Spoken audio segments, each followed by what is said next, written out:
आणि आता पुढल्या 25 मिनिटात 50 घडामोडी अगदी झटपट सुरुवात करूया। विधानसभा अध्यक्ष राहुल नार्वेकरांच्या निकालाविरोधात ठाकरे गटाने सुप्रीम कोर्टात याचिका दाखल केली। अध्यक्षांनी दिलेल्या निकालामुळे सुप्रीम कोर्टाचा अवमान झाल्याचा दावा याचिकेत करण्यात आला।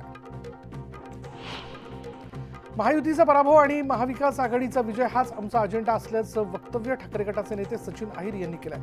शिरूर लोकसभेसाठी महाविकास आघाडीचा जो चेहरा देईल तोच पुढे जाईल असंही अहिर यांनी विधान केलं।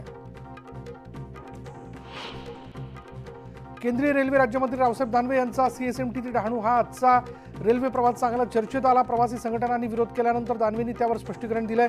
मी लोकलने प्रवास केला असता तर नागरिकांची गैरसोय झाली असती अशी प्रतिक्रिया दानवेंनी दिली। डहाणूमधील नरेशवाडीतील न्याय अभियानात पंतप्रधान मोदींचं ऑनलाईन भाषण सुरू होतं आणि यावेळी पहिल्याच रांगेत बसलेल्या रावसाहेब दानवेंना झोप अनावर झाली होती। दानवेंचा डुलकी लागतानाचा व्हिडिओ समोर आला। मकर संक्रांतीनिमित्त पैठणमध्ये महिलांनी संत एकनाथ मंदिराबाहेर सण साजरा केला। गोदामाईच्या काठावर जात महिलांनी एकमेकांना हळदी कुंकू लावत नदीलाही वाण अर्पण केलं। मंत्री छगन भुजबळ यांनी येवल्यात पतंगबाजी केली। दरम्यान राजकारणात ज्यांचे पतंग समोर येतील त्यांचे पतंग कापू अशी भुजबळ यांनी फटकेबाजी केली। अकोल्याच्या अकोटमध्ये एक हात आणि पाय नसलेला 25 वर्षीय धीरज सायकलने अयोध्येला निघालाय। धीरजच्या या धैर्यामुळे त्याचं ठिकठिकाणी स्वागत केलं जातं।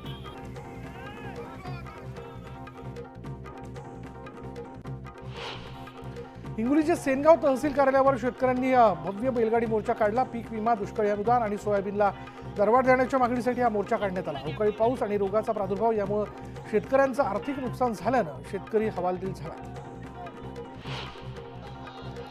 केंद्र सरकारच्या हिट अँड रन कायद्याविरोधात परभणीत वाहन चालकांनी जेलभरो आंदोलन केलं। कायदा तात्काळ मागे घ्यावा अशी मागणी करत सरकारविरोधात जोरदार घोषणाबाजी करण्यात आली। 22 जानेवारीच्या राम मंदिर सोहळ्याबाबत राम भक्तांमध्ये उत्साहाचं वातावरण आहे। दरम्यान मालेगावात राम मंदिराची प्रतिकृती काढून भव्य मिरवणूक काढण्यात आली। लेझिम पथक आणि जय श्रीरामच्या जयघोषाने शहर दुमदुमून गेलं होतं। गोंदियाच्या आमगावमध्ये चोरी करणाऱ्या मोबाईल चोरांना पोलिसांनी झारखंडमधून अटक केली। बांगलादेशला पळून जाताना ही कारवाई करण्यात आली। दरम्यान चोरांनी 60 लाखांचे मोबाईल चोरल्याचं समोर आलंय। वराड निघालाय दावोसला अशा शब्दात आमदार आदित्य ठाकरे यांनी मुख्यमंत्री एकनाथ शिंदेंच्या दावोस दौऱ्यावर टोला लगावलाय। सही करण्यासाठी एक माणूस पुरेसा असताना मुख्यमंत्री दावोसला 50 जणांना कशासाठी घेऊन जाणार आहेत असा सवाल त्यांनी केला। त्यासाठी त्यांनी परराष्ट्र मंत्रालयाची परवानगी घेतली होती का असाही सवाल त्यांनी केला। शिंदे सरकारकडून करदात्यांच्या पैशांची उधळण केली जात असल्याची टीका त्यांनी केली। आदित्य ठाकरेंनी केलेल्या टीकेवरून आता चांगलीच झुंपलेली पाहायला मिळते। मुख्यमंत्र्यांच्या दावोस दौऱ्यावरून केलेल्या टीकेचा प्रसाद लाड यांच्याकडून समाचार घेण्यात आला। तुमचे दावोसचे व्हिडिओ बाहेर काढू का असा सवाल विचारत आदित्य ठाकरेंवर पलटवार करण्यात आला। आदित्य ठाकरेंच्या मातोश्री बाहेर मोठा घातपाताचा प्रयत्न करणार असल्याचा फोन महाराष्ट्र पोलीस नियंत्रण कक्षाला आल्याची माहिती मिळाली। धमकी देणारे 4 ते 5 जण उर्दूत बोलत होते अशी माहिती कंट्रोल रूमला फोन करणाऱ्या व्यक्तीने दिली। या माहितीनंतर मुंबई पोलिसांकडून तपास सुरू करण्यात आला।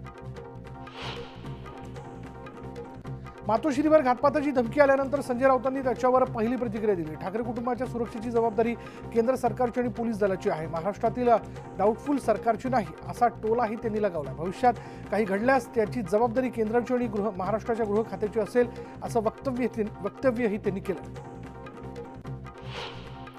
आमदार नितेश राणेंनी संजय राऊतांवर हल्लाबोल केला। ज्यांच्या पक्षाचे लोक डाऊटमध्ये त्यांना बघतात अशा संजय राऊतांनी फडणवीसांवर टीका करणं हास्यास्पद असल्याचा टोला राणेंनी संजय राऊतांना लगावला। पक्ष चोरल्यावरून संजय राऊत यांनी केलेल्या टीकेला अजित पवार गटाचे आमदार अमोल मिटकरी यांनी जोरदार प्रत्युत्तर दिले। संजय राऊत यांची 3 इंद्रिय निकामी झालेली आहेत असं ते म्हणाले। अकोल्यात महायुतीच्या मेळाव्यात ते बोलत होते। राज्यातील जमिनी परप्रांतीयांच्या हाती जाऊ नये म्हणून महाराष्ट्र नवनिर्माण सेनेचे अध्यक्ष राज ठाकरे यांनी अलिबाग इथे जमीन परिषद आयोजित केली होती आणि यावेळी त्यांनी परप्रांतीयांना जमीन विकू नका असं आवाहन केलं। तसंच जमीन विकण्यापेक्षा त्यांच्यासोबत पार्टनरशिपमध्ये व्यवसाय करा जेणेकरून तुमच्या मुलांचं भवितव्यही सुरक्षित राहील असं सांगतानाच त्यांनी येथे तुमचे उद्योग तुमचे पाहिजेत असं ते म्हणालेत आणि आपल्या हातून सगळं निघून गेलं, घरकाना घाटका राहिलो अशी परिस्थिती निर्माण होईल असा इशारा त्यांनी दिला। मराठा आंदोलनाबाबत सरकारच्या हालचालींना वेग आला। आंदोलनासंदर्भात सरकारची बैठक होणार असल्याची माहिती समोर आली। या बैठकीत वाहतूक नियोजन, कायदा सुव्यवस्थेबाबत चर्चा होऊन अहवाल तयार करण्यात येणार आहे। बच्चू कडू जरांगेंच्या भेटीनंतर मुंबईला रवाना झालेत। आंदोलनावर तोडगा निघावा याकरिता बच्चू कडू यांनी मनोज जरांगे पाटील यांची भेट घेत चर्चा केली आणि या चर्चेदरम्यान जरांगे पाटील यांच्या मागण्यांवर ठाम आहेत आणि त्यामुळे बच्चू कडू हे जरांगेंच्या मागण्यांसंदर्भात सरकारशी चर्चा करणार आहेत। अयोध्या मंदिराचा लढा एक मंदिर निर्माण करता किंवा मंदिराचा इतिहासाचा नव्हता, तर तो भारताची अस्मिता, संस्कृती आणि विरासत याला मान सन्मान प्रतिष्ठा मिळावी यासाठीचा होता, असं वक्तव्य केंद्रीय मंत्री नितीन गडकरींनी केलं। आमदार बच्चू कडूंनी जालन्यात मनोज जरांगे पाटलांची भेट घेतली। जरांगे 20 जानेवारीला अंतरवाली सराटी ते मुंबई पायी मोर्चा काढणार आहेत आणि यावेळी या पायी मोर्चामध्ये आमदार बच्चू कडूही सहभाग घेणार असल्याचं त्यांनी सांगितलं। भंडारा आणि गोंदियाच्या लोकसभेच्या जागेसाठी भाजप आणि राष्ट्रवादी अजित पवार गटात रस्सीखेच सुरू होती आणि मात्र गोंदियात झालेल्या महायुतीच्या मेळाव्यात भाजपचे जिल्हाध्यक्ष यशुलाल उपराडे यांनी या जागेवर राष्ट्रवादीचा दावा असल्यास त्याला भाजपचा विरोध नसेल असे संकेत दिले। त्यामुळे आता ही जागा नक्की कोणाला मिळणार हे पाहावं लागेल। सोलापुरात 19 जानेवारीला पंतप्रधान नरेंद्र मोदींच्या हस्ते 15,000 घरांच्या चाव्यांचं वाटप होणार आहे आणि याच गृहप्रकल्पाच्या पूर्वतयारीचा आढावा सोलापूरचे पालकमंत्री चंद्रकांत पाटील यांनी घेतला। त्यासोबत सोलापूर ते श्रीनगर इथे रॅली काढण्यात यावी अशी मागणी जी आहे ती भाजप कार्यकर्त्यांकडून करण्यात येते। शरद मोहोळ हत्या प्रकरणात विठ्ठल शेलारसह 6 जण पनवेलमधून ताब्यात घेण्यात आले, तर पुण्याहून आणखी 4 जणांना ताब्यात घेण्यात पोलिसांना यश मिळाले। शरद मोहोळ हत्येच्या कटात सहभागी असल्याचा या आरोपींवर आरोप असल्याची माहिती समोर येते। बीडच्या परळी शहरात रात्री 2 गटात किरकोळ कारणावरून झालेल्या तुफान, हाणामारी आणि दगडफेक प्रकरणामध्ये 30 जणांविरोधात शहर पोलीस ठाण्यामध्ये गुन्हा नोंद करण्यात आला। परळी शहरात बेकायदेशीररित्या जमाव करून दगडफेक केल्यामुळे शहरात दहशतीचं आणि तणावाचं वातावरण निर्माण झालं होतं। मराठी पाट्यांसंदर्भात उल्हासनगर महापालिका ॲक्शन मोडवर आली आहे। व्यापाऱ्यांनी मराठीत पाट्या न लावल्यास कारवाई केली जाणार अशी नोटीस पालिकेच्या अधिकाऱ्यांकडून 12,000 पेक्षा अधिक दुकानांना बजावण्यात आली आहे। 26 जानेवारीपर्यंत पाट्या न लावल्यास कारवाईचा इशाराही देण्यात आला। नवी मुंबईत तळोजा भागात तरुणीनं आत्महत्येचा प्रयत्न केला। तरुणीची प्रकृती चिंताजनक असल्याची माहिती समोर येते, मात्र तरुणीच्या आत्महत्येच्या प्रयत्नाचा व्हिडिओ काढण्यात जमलेले लोक मग्न होते। मालेगावच्या दसाने इथल्या एका शेतातील झुडपात एक नवजात शिशूला बेवारसपणे सोडण्यात आलं।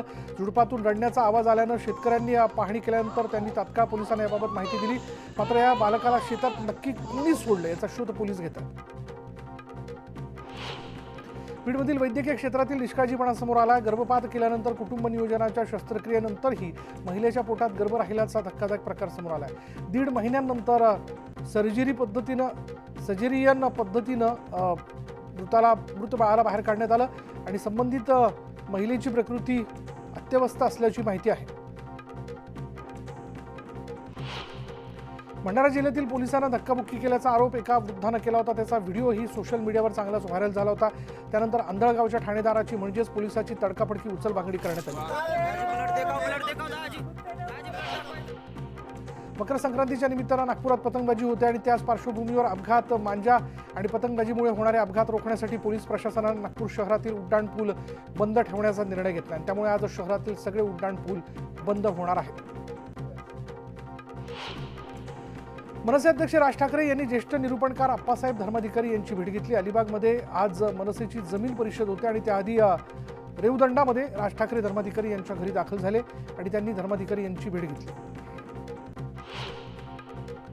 पंतप्रधान नरेंद्र मोदी यांनी धार्मिक स्थळांच्या स्वच्छतेबाबत केलेल्या आवाहनाला प्रतिसाद देत वाशिममधील आनंद बुद्ध विहारात स्वच्छता अभियानाचा उपक्रम घेण्यात आला। या उपक्रमात रामदास आठवलेंनीही सहभाग घेत अभियानाचा प्रारंभ केला।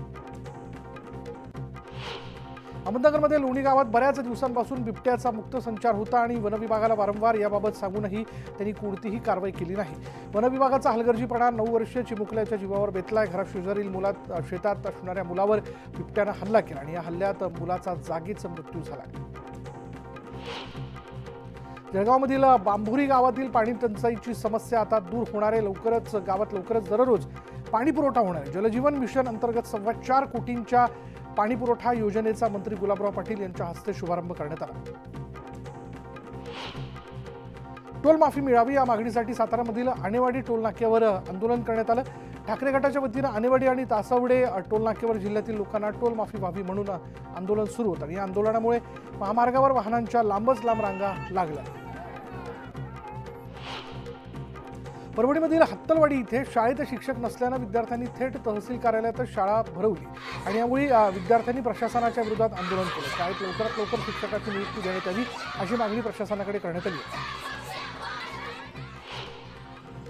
हिंगोलीमधील धक्कादायक प्रकार समोर आलाय। जन्मदात्या आई वडील आणि लहान सख्या भावाचा खून करून त्यांचा अपघात झाल्याचा बनाव करण्यात आला। पोलिसांनी अधिकचा तपास केल्यानंतर हा अपघात नसून खून असल्याची धक्कादायक बाब समोर आली आणि या आरोपींविरोधात गुन्हा दाखल केला असून अधिकचा तपास सुरू आहे। रस्त्यावर अचानक कुत्रा समोर आल्यानं त्याला वाचवण्याच्या प्रयत्नात एक कार खोल नाल्यात पडली। कार चालकाचं नियंत्रण सुटल्यानं हा अपघात झाल्याची माहिती मिळते आणि या कारमध्ये असलेल्या दोघांना सुखरूप बाहेर काढण्यात आलं, तर जेसीबीच्या साहाय्यानं नाल्यात पलटलेल्या कारला बाहेर काढण्यात यश आलं। कारसेवेत झुकून देणाऱ्यांमधील मेहकर इथल्या पहिल्या कारसेवेतील कारसेवक स्वर्गीय अरविंद उमाळकर यांच्या स्मृतिप्रित्यर्थ त्यांच्या मुलानं अजय उमराळकर यानं राम मंदिराच्या उद्घाटन प्रसंगी जिल्हाभरात 2,21,000 दिव्यांचं वाटप करण्याचं ठरवलंय। पुसळमध्ये मातृभूमी मंडळाच्या वतीनं आमदार संजय सावकारेंनी मोदी मिशनच्या पतंगाचं चिमुकल्यांना पतंग वाटलेत आणि यावेळी या बालगोपाळांसह आमदार संजय सावकारेंनी ही पतंग उडवण्याचा आनंद लुटला। बुलढाण्याच्या सिंदखेड राजामध्ये कृषी प्रदर्शनाला सुरुवात झाली आणि या ठिकाणी पशुपक्षी प्रदर्शनही भरवण्यात आलंय। या प्रदर्शनात 900 किलोच्या युवराजनं म्हणजेच 2 वर्षाच्या रेड्यानं सर्वांचं लक्ष वेधून घेतलं। प्रतिदिन या रेड्याला तब्बल 1,000चा खाद्य खर्च लागतो आणि त्यामुळे त्यामध्ये 10 किलो ढेप, 10 लिटर दूध, 1 किलो गूळ, 10 किलो सफरचंद असा रेड्याचा दैनंदिन आहार आहे।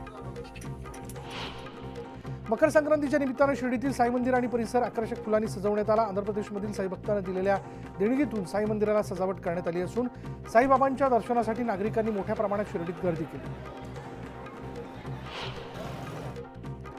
देशभरातील लाखो भाविकांचं श्रद्धास्थान असलेल्या वाशिमच्या कारंजा शहरातील गुरुमाऊली श्री नृसिंह सरस्वती स्वामी महाराज यांच्या 724व्या जन्मोत्सव सोहळ्यास सुरुवात झाली असून हा उत्सव 45 दिवस चालणार आहे।